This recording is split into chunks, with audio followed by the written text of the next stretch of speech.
Mga Repa Pits, samahan nyo kami ngayon. Magluluto tayo ng isang masarap na adobong atay balunan ng manok. Mga pis, samahan nyo kami, magkain na tayo. Tumakas na tayo, takasan na natin ang mundo.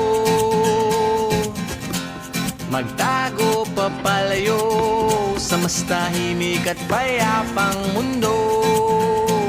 Umubulong ang hanging amihan at huni ng ibo.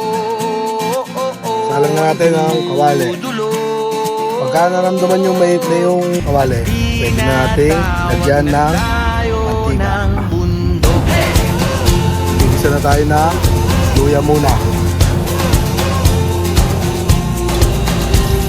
Nakita nyo medyo golden brown na yung luya. Tabi nyo muna. Sunod naman natin ang luya. Bawang. Tumakas na tayo, palayo sa maraming tao. Tingin ko, medyo okay na. Lulog na natin naman yung sili. Magtago sa maingay at malabong mundo. Ngayon mga Repa Pits, lulog naman natin yung atay balunan ng manok. Ang hanging habagat at hampas ng alon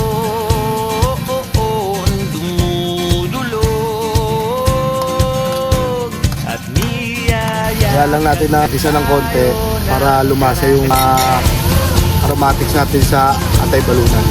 Ngayon, lalagyan naman tayo ng konti paminta. Saka, magic sarap. Magic sarap, naman.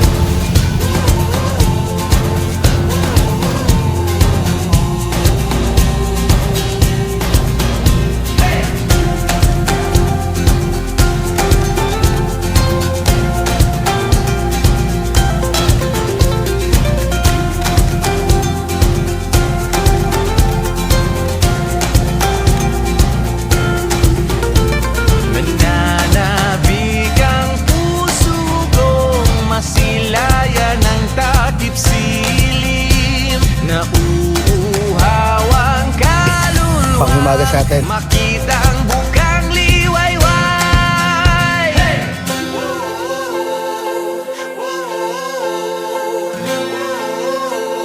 Yo mga Repa Pits, kakain na tayo. Pero bago ang lahat, magpasalamat muna tayo sa itaas.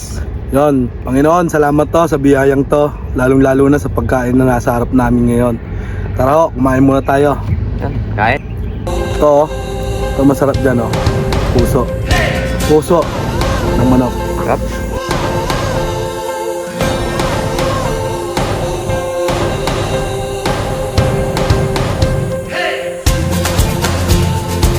Kaya mga Repa Pits, comment naman kayo kung hanggang saan nakaabot tong video na to. Matiga saan kayo.